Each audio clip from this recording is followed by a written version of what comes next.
a la doctora acerca del sistema lagrimal secretor y excretor, hablando un poco de un recuento anatómico y vamos a hablar también de la evaluación y el manejo del ojo seco. Recordando entonces que el aparato lagrimal consta de dos partes, un sistema secretor y un sistema excretor. El sistema secretor compuesto por la glándula principal lagrimal y la glándula lagrimal principal y accesorias, y el sistema excretor compuesto por los párpados, el músculo orbicular y los puntos y las vías lagrimales.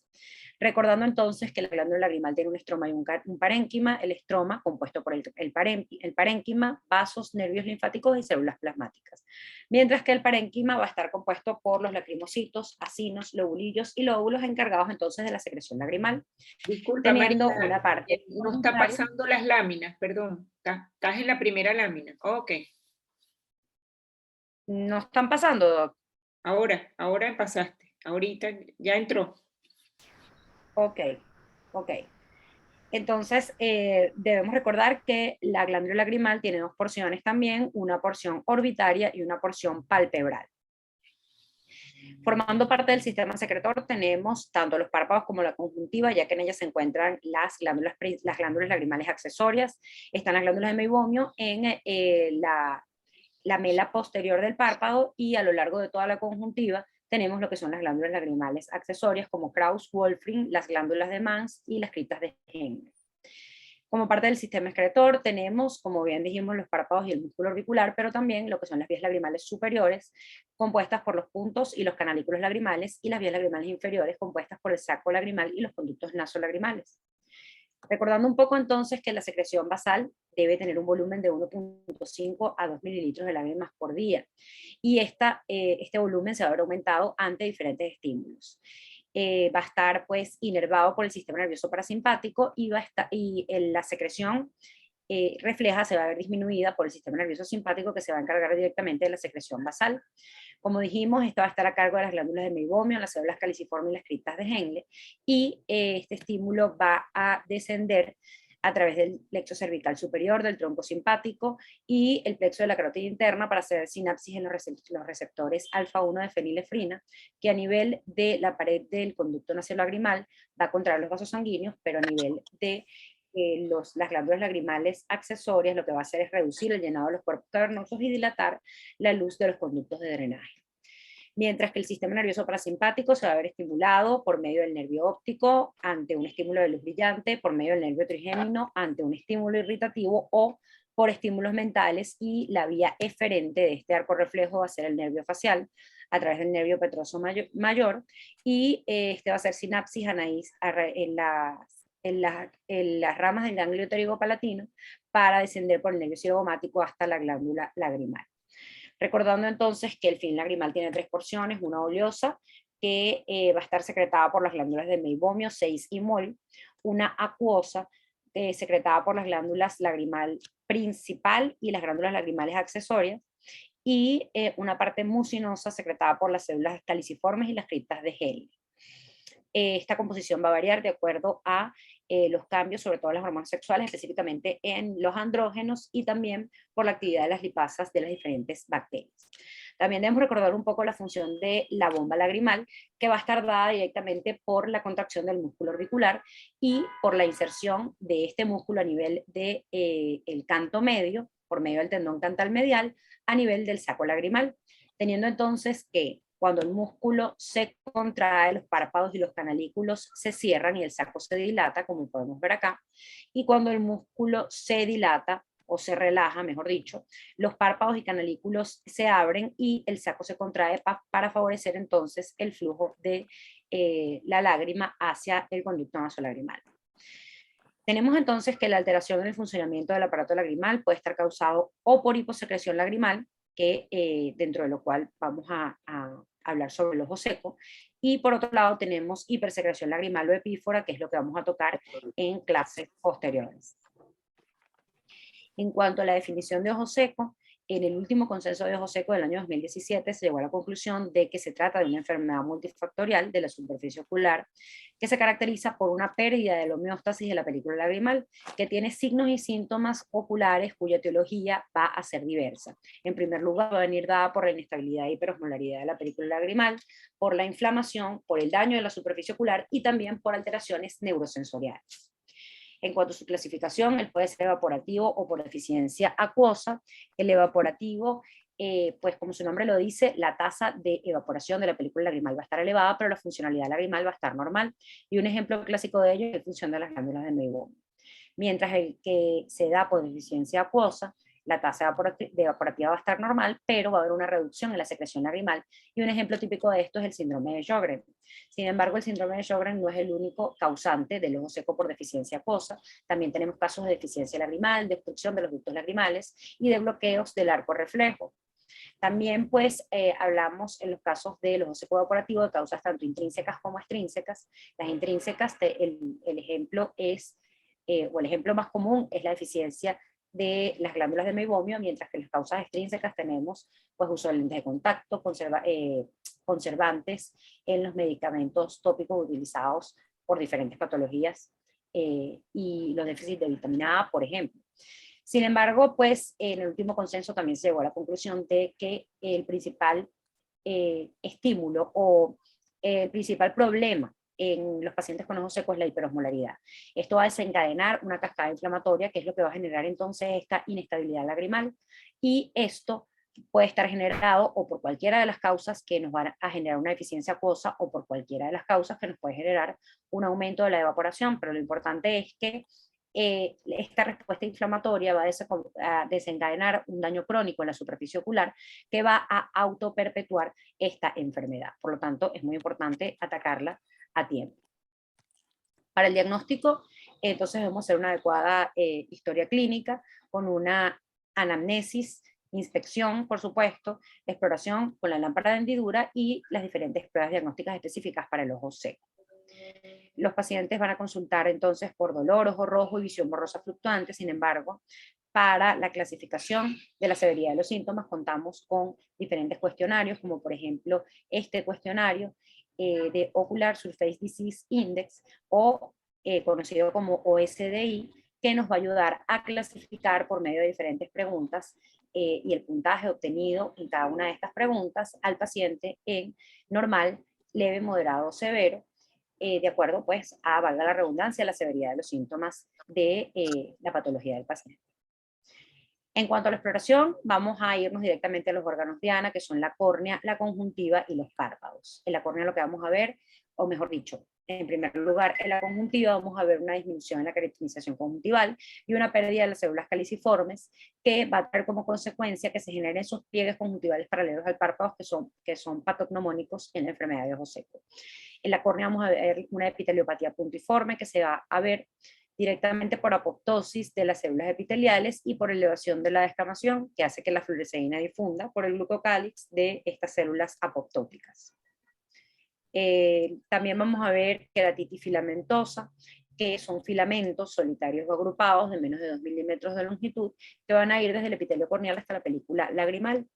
Y vamos a ver también queratoconjuntivitis límbica superior, que se trata de una zona de hiperemia conjuntival perilimbar y un engrosamiento del limbo adyacente, también con una queratopatía puntiforme que acompaña a estos otros signos. Y se va a ver en el 25% de los casos en el 25% de los casos de pacientes con queratoconjuntivitis límbica superior van a estar asociadas al ojo seco. También vamos a ver en los párpados si vamos a evaluar si hay signos de blefaritis, de disfunción de las glándulas de Meibomio o alguna malposición palpebral de las pestañas, y también debemos estar bien pendientes de la posición, morfología e inflamación de los puntos lagrimales como tal. Vamos a ver patrones de tinción como la línea de Marx que pues se va a evidenciar justamente por detrás del epitelio de transición en el borde libre del párpado, y vamos a ver epiteliopatía en limpia parabrisas, que es una región de tinción del epitelio justamente en este patrón de limpia parabrisas que se da por la fricción directa del párpado sobre la superficie ocular reseca. Contamos entonces con diferentes pruebas diagnósticas luego de hacer el interrogatorio y de evaluar los factores de riesgo del paciente, que nos va a ayudar a clasificar el ojo seco en evaporativo o por deficiencia acuosa y en leve, moderado o severo, lo cual nos va a ayudar es a tener un mejor manejo del paciente y pues a mejorar los síntomas de él como tal. Contamos entonces con diferentes pruebas de función visual, pruebas de estabilidad lagrimal, pruebas de volumen lagrimal y de composición lagrimal, también cuantificación o pruebas para la cuantificación del daño de la superficie ocular y pruebas inflamatorias. Y también debemos evaluar, por supuesto, los aspectos palpebrales. En cuanto a la prueba de función visual, tenemos la agudeza visual funcional, que lo que va a evaluar es la variación de la agudeza visual durante 10 a 20 segundos con el paciente sin parpadear. Para ello utilizamos este optotipo, que es el optotipo del LOL, y esto lo que nos va a evaluar es el modo en el que se afecta la agudeza visual por esta inestabilidad de la lágrima. También es importante, por supuesto, tomar en el paciente la agudeza visual convencional por medio de la cartilla de Snellen, la sensibilidad al contraste, y en pruebas como la aberrometría, esta ruptura de la película lagrimal, nos va a producir aberraciones de alto orden que vamos a evidenciar si realizamos este examen en el paciente. Tenemos otras pruebas realizadas normalmente en la consulta, como las pruebas de estabilidad lagrimal, contando con el tiempo de ruptura de la película lagrimal, que se realiza instilando fluoresceína en la superficie ocular y midiendo el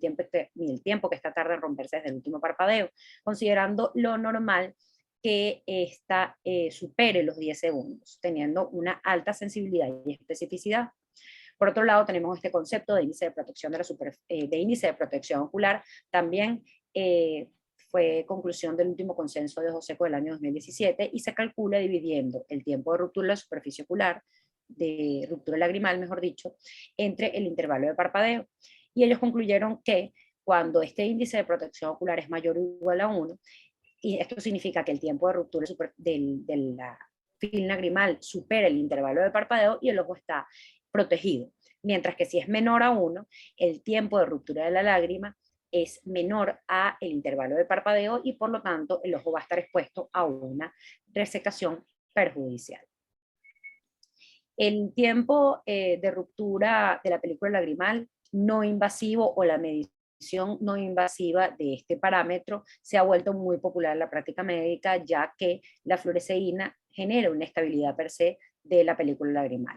Y esto consiste simplemente en la observación especular de la película lagrimal iluminada. Sin embargo, tiene una alta sensibilidad y especificidad, pero esto va a variar de acuerdo con la técnica empleada. Para evaluar este parámetro, entonces contamos con equipos como por ejemplo el Keratograph Oculus, que aparte de ayudarnos a medir de manera no invasiva el tiempo de ruptura de la película lagrimal, nos ayuda a medir diferentes parámetros como la altura del menisco lagrimal, la sensibilidad y estabilidad de la película lagrimal, el grosor de la capa lipídica, la dinámica de la película lagrimal y nos ayuda también a tener un registro en el enrojecimiento de la conjuntiva vulvar. Otros instrumentos que se utilizan también para medir de manera no invasiva el tiempo de ruptura de la película lagrimal es la videokeratoscopia, el topógrafo corneal E300, la interferometría y el equipo conocido como LipiView, que nos ayuda a medir el grosor de la capa lipídica. Otro tipo de pruebas es la termografía infrarroja, nos va a medir directamente lo que es la temperatura de la superficie ocular de manera no invasiva y cuantitativamente, partiendo del punto de que la velocidad de enfriamiento de la superficie ocular es más rápida en los individuos con ojo seco que en los individuos normales, teniendo entonces también una alta sensibilidad y especificidad. Luego pasamos a las pruebas de volumen lagrimal, entre las cuales la más común es la evaluación de la altura del menisco lagrimal, que es una técnica no invasiva. Tiene diferentes formas de realización, la más común, por supuesto, es la que es en la que se utiliza la lámpara de hendidura, comparando la altura del menisco lagrimal con el haz de luz variable de la lámpara de hendidura, considerando lo normal entre 0,1 y 0,3 milímetros y cuando es menor de 0,1 milímetros está asociado a ojo seco. Y se cuenta con, por ejemplo, el OCT, para la medición cuantitativa de la altura del menisco lagrimal. Como sabemos, esto se trata de un método rápido, no invasivo y de no contacto que mide las estructuras y las representa mediante escalas de colores, pero lo importante en este caso es que nos va a dar una buena repetibilidad intra e interobservador de la altura del menisco lagrimal. La ventaja es que no invasiva, es rápida y es de fácil realización, pero por supuesto es más costosa, lo cual dificulta un poco pues, su indicación. También contamos con el test de Schirmer, que es algo que realizamos en la consulta casi diariamente. Él va a medir la producción de la lágrima relacionada con el flujo lagrimal y esto se realiza por medio del uso de tiras milimetradas de 30 milímetros de largo por 5 aproximadamente de ancho y la colocamos en el borde inferior-externo del párpado inferior. Esperamos 5 minutos y de acuerdo a pues, su medida, vamos a entonces a tener un estimado de la producción lagrimal. Tenemos tres tipos de Schirmer, debemos recordarlo: el que mide la secreción basal, que es con uso de anestesia, que es el que más se utiliza, y el que es sin anestesia nos va a medir la producción lagrimal total, y el que se realiza con anestesia y estimulando la mucosa nasal nos va a ayudar a medir la producción refleja. Tiene una alta sensibilidad y especificidad, y esta aumenta aún más cuando se combina con el tiempo de ruptura de película lagrimal. Por lo tanto, esto nos indica que debemos hacer todas estas pruebas en simultáneo para llegar a un diagnóstico más certero. En cuanto a la composición lagrimal, tenemos la prueba de la osmolaridad. Contamos con el osmolímetro para la realización de esta prueba, y esto nos va a ayudar a determinar pues el grado de inflamación de la superficie ocular y de la hiperosmolaridad, que como dijimos es parte del origen fisiopatológico del ojo seco. Teniendo que es un resultado positivo aquellos ojos o aquella superficie ocular en el cual la osmolaridad esté por encima de 300 miliosmoles por litro, o que haya una diferencia interocular de 8 miliosmoles por litro, teniendo que es normal aquellas osmolaridades de 302 más o menos 8, de leve a moderado 315 más o menos 11 y grave aproximadamente 336, pero se considera 316 el umbral específico para diferenciar la enfermedad de ojo seco moderada o severa. Para la cuantificación del daño a la superficie ocular, contamos con las tinciones también realizadas a diario en la consulta. La tinción con fluoresceína nos ayuda a pues verificar la indemnidad del epitelio corneal, como dijimos anteriormente.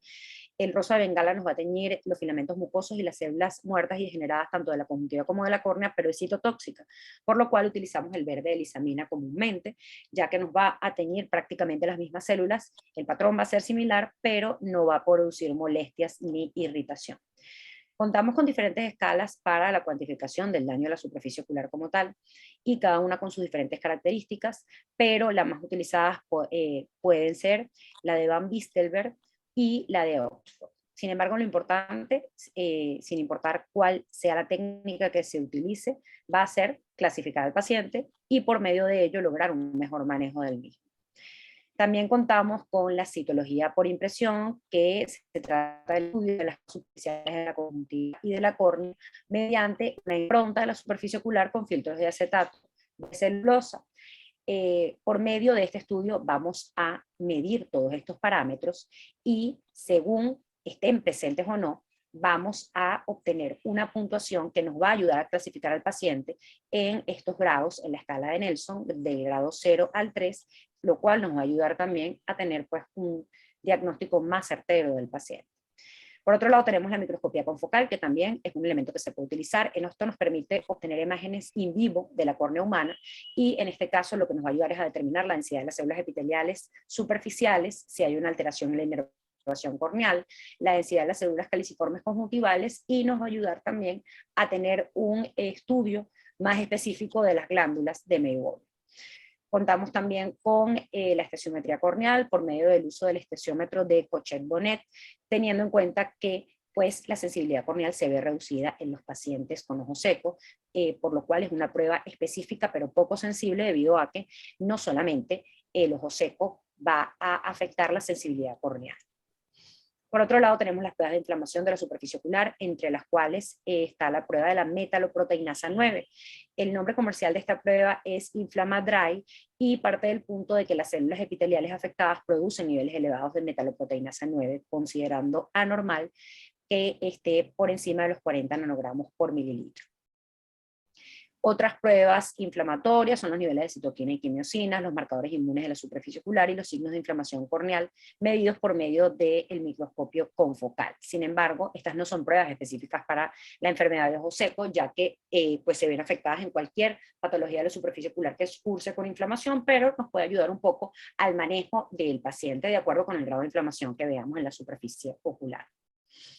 En cuanto a los aspectos del párpado, es muy importante, por supuesto, evaluar, como dijimos anteriormente, las malposiciones palpebrales, la presencia de blefaritis anterior, la presencia de disfunción de las glándulas del Meibomian, y contamos con equipos como el LipiView, que nos ayuda a medir el espesor de la capa lipídica de la película lagrimal. Y también pues, nos ayuda a pues, observar la morfología de las glándulas de meibomio por medio de la meibografía, que es una evaluación cuantitativa para el diagnóstico de la disfunción de las glándulas de meibomio, que nos ayuda a su clasificación en 4 grados según el patrón que observemos por medio de este examen. Existen equipos especiales que nos ayudan a el diagnóstico completo de ojo seco. En este caso, la CRIDIAC, como podemos ver aquí, es un analizador de la superficie ocular que nos ayuda en el diagnóstico de ojo seco, el cual es capaz de no invasivo, interferometría, la ruptura del menisco lagrimal y la meibografía. Y las ventajas de esto es que nos ayuda al diagnóstico de ojo seco, nos ayuda en el seguimiento del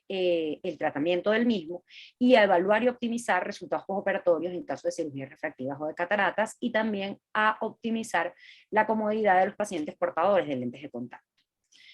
Yéndonos ya directamente a lo que es el tratamiento de ojo seco, su manejo va a depender siempre de la causa, por supuesto. Sin embargo, tenemos que debemos tratar la insuficiencia lagrimal por medio del uso de lubricantes y de tapones lagrimales, que pues se trata de conservar la lágrima. Tenemos también el tratamiento para las anomalías del párpado, como por ejemplo la disfunción de las glándulas de meibomio y de la blefaritis anterior. También podemos utilizar la terapia antiinflamatoria, como los corticosteroides tópicos, la ciclosporina y las tetraciclinas. Es importante también el enfoque quirúrgico en estos pacientes, ya que por supuesto, dependiendo de la causa, podemos utilizar un tratamiento quirúrgico para mejorar la condición del paciente, y también es muy importante las modificaciones en la dieta, por medio de lo cual debemos educar al paciente en, por supuesto, una modificación de su hábito alimenticio, decirle que por supuesto debe consumir más agua, puede también utilizar otras medidas como el consumo de omega 3, que está demostrado que mejora la dinámica de la superficie ocular, y pues para ello es importante enfocarnos en que esto debe ser un manejo multidisciplinario del paciente, y que pues estas son medidas que nos pueden ayudar en conjunto con el resto del tratamiento a pues mejorar la condición del paciente. Los lubricantes en este tratamiento pues se trata de soluciones tampón isotónicas que contienen electrolitos, surfactantes y varios tipos de agentes viscosizantes, y brindan protección al epitelio corneal para mejorar la sintomatología. Idealmente los lubricantes deberían, en este caso, o en los casos de ojo seco más severo, no tener conservantes, y cada uno de ellos va a tener diferentes composiciones. Ahorita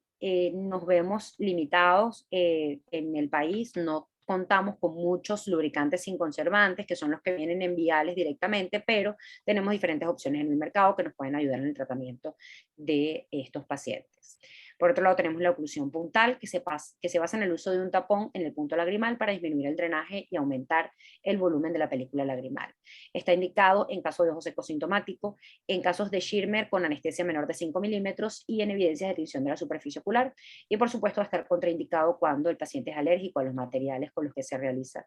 o con los que se ocluye el punto lagrimal,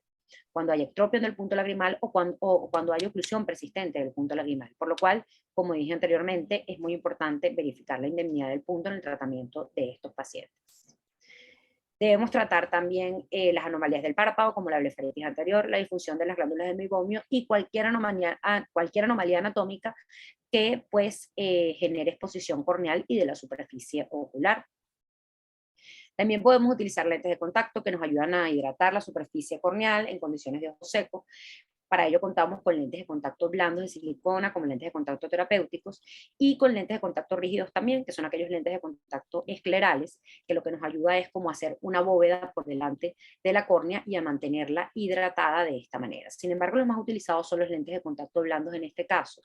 y ellos nos ayudan a mejorar la agudeza visual, a aliviar los síntomas y a solucionar los defectos epiteliales que puedan estar presentes en el paciente. Entre ellos,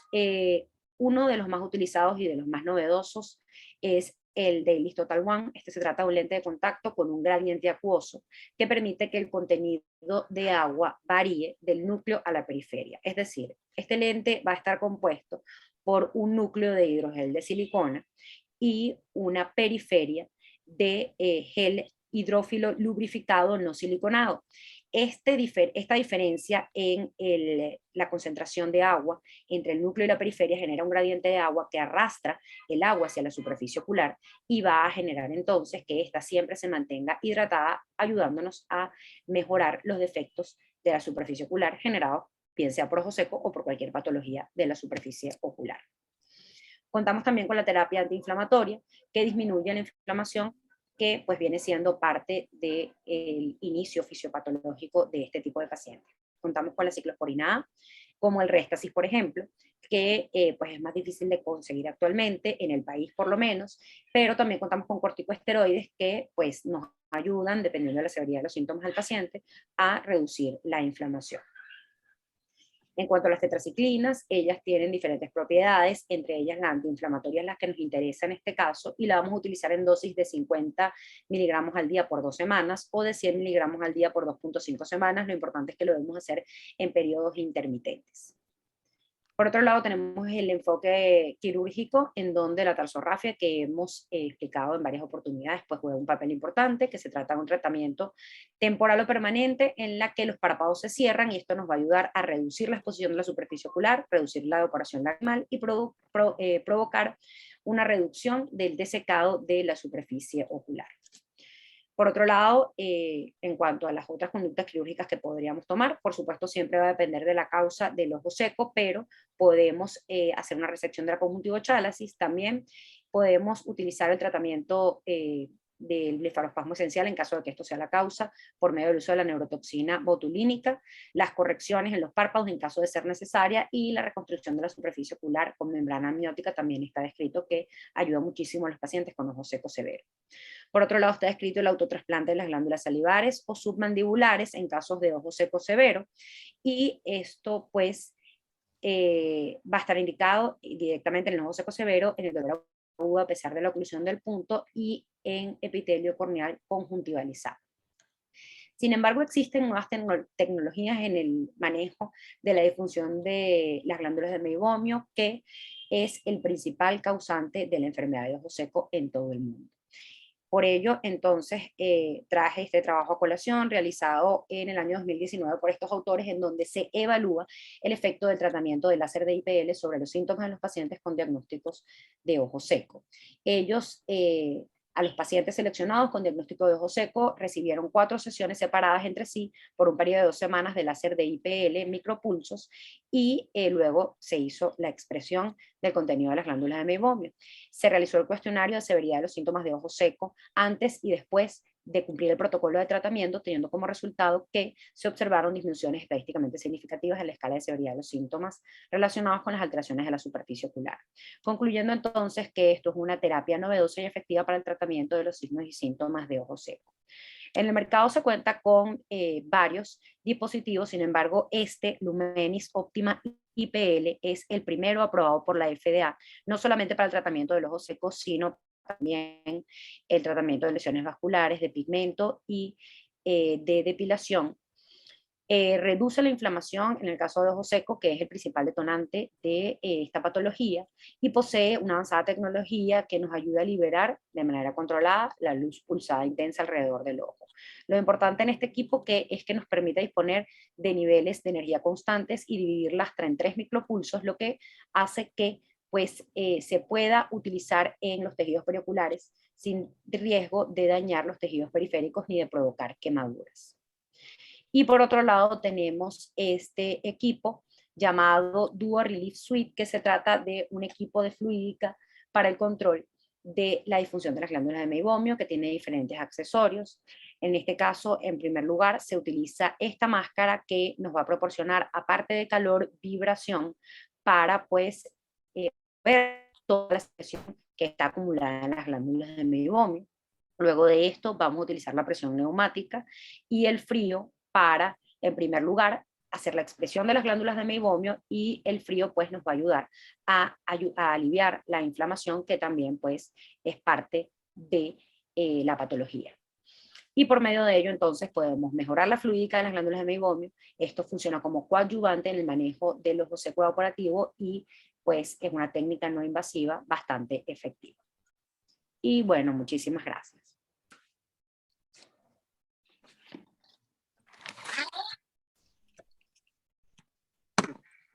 Muy, Bueno, María, muy bueno. ¿vas a hablar Muy tú? buena tu Comenta. charla, María Alejandra. Realmente el ojo seco es una patología muy frecuente, muy mal diagnosticada, con muchos subdiagnósticos, que ahora creo que la mascarilla ha ayudado a que la gente se preocupe un poco más del ojo seco. Y bueno, hiciste un recuento muy bueno de toda la patología que hay, y también asociadas a la presencia de ojo seco, y de la sintomatología y de los exámenes, ¿no? Sí, aunque ahorita hay muchos aparatos especiales para hacer diagnósticos a nivel de ojo seco, como lo que tú presentaste ahí. Existe el Antares, que es un tremendo equipo, Antares Dry Eye, que hace 5 estudios en uno. Siempre tenemos que tener en cuenta que lo más importante nosotros ahorita, dado nuestra situación país, es el diagnóstico clínico. Tenemos a mano los test de fluoresceína, tenemos el verde lisamina, tenemos una buena lámpara de hendidura, tenemos que oír y escuchar el paciente. Esos test de interrogatorios que hay ya descritos son muy importantes, porque hay que oír lo que te dice el paciente, cómo se siente. La clínica ahí está muchas veces por encima de la parte de aparatología. Es muy bonito porque cuando tú le dices a un paciente que tiene un problema en las glándulas de meiomio, muchas veces no entiende. Si tú le muestras una megografía, él entiende perfectamente qué es lo que tiene. Pero en la parte clínica, hacer un buen estudio lámpara de hendidura, utilizar las tensiones, se puede medir el menisco, se puede hacer el test de Schirmer, todo eso lo tenemos a nivel de consultorio y es lo más importante. Yo creo que la clínica siempre está por encima de muchas cosas de aparatos, aunque nos encanten los aparatos y nos gustan los aparatos, y yo quiero tener varios de esos que tú mostraste ahí. Pero es muy importante la parte clínica. Y bueno, el ojo seco es multifactorial, hay que estar siempre en contacto con otras especialidades, hay que hablar con el paciente que está pendiente de su parte de internista, problemas artrálgicos, problemas hormonales, todo, porque no es solamente eso. Y en este tiempo, con el uso excesivo de las pantallas, con el uso de la mascarilla, se ha visto un aumento de las personas pasan más tiempo en las pantallas, disminuye el parpadeo, y la parte evaporativa del ojo seco es una de las que está produciendo, según las últimas reuniones, aunque hay el hiposecretor y el evaporativo es la mayor cantidad de ojos secos. Dice que casi entre 60 y 70% ojo seco evaporativo es lo que te produce la hiperosmolaridad, que produce el acúmulo de los detritos, de que se aumenten las citoquinas y toda esa cascada inflamatoria, que es lo que te va a empeorar ese ojo seco. Me parece que hiciste una revisión muy buena, y bueno, y no sé, otra cosa que tú digas, Morela, de cerca de eso. No, simplemente, bueno, quería agregar que nosotros tenemos en IMOG, en los diagnósticos, cuando vamos a hacer el diagnóstico final en la computadora, tenemos ojo seco. Y yo quisiera pues que ese término cambiara, y el término realmente que se debe utilizar es el síndrome lagrimal disfuncional. Pero si no lo cambiamos nosotros, pues vamos a seguir con el ojo seco para arriba y para abajo. Y porque esto es un síndrome, o sea, esto implica muchísimas elementos, y entonces, bueno, démosle el nombre que es, y por ahora el ojo seco es el síndrome lagrimal disfuncional, sea evaporativo o sea de tipo secretor. Quería agregar que nosotros en IMOC realmente pues tenemos pocas pruebas para realizar el diagnóstico de ojo seco, si bien es cierto que nuestra experiencia, la clínica y las pocas, vamos a decir, cosas que tenemos, como son el Schirmer, la fluoresceína, el verde lisamina, en conversaciones con el doctor Rivas, pues una de los, vamos a decir, proyectos que tenemos en IMOC es hacer el spa para ojos secos, donde ahí vamos a incluir a este mini laboratorio de ojos secos, donde ya está conversado con Giuseppe, que ellos lo venden, estamos en trámites para ver lo del IPL, y la idea es que seamos un centro de referencia nacional, que una vez que el paciente llegue con ojos secos, que es una patología muy frecuente y no llega a todos, pueda ser estudiado como debe ser, clasificado y registrado de esa manera para nosotros incluirlo en este spa donde se le va a ofrecer tratamiento y vamos a también a tener paralelamente todo lo que es el laboratorio de superficie ocular. Nos llega una úlcera, nos llega un problema corneano y podemos entonces hacer cultivos, cómo vamos a tomar los cultivos para poderlos estudiar, o sea, hacer el estudio completo de la superficie ocular, o por lo menos lo más completo que se pueda, en Caracas. En Caracas no hay ningún sitio donde uno pueda hacer todos estos estudios al mismo tiempo y queremos que IMOC pues sea uno de los pioneros en ese aspecto.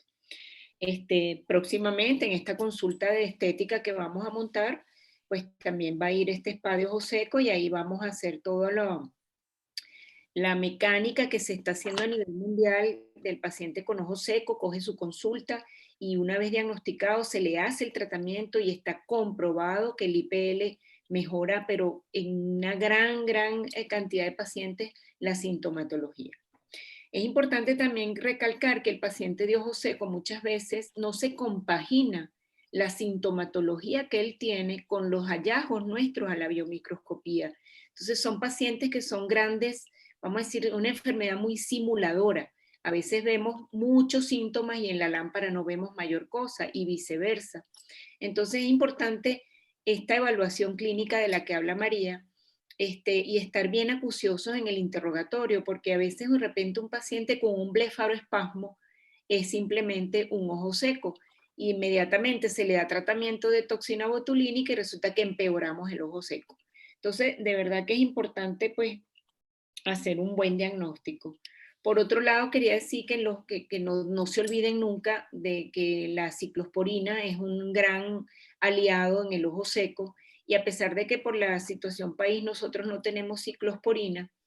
es importante que sepan que a nivel de Latinoamérica tenemos el Modusic, que es la ciclosporina al 0.1%,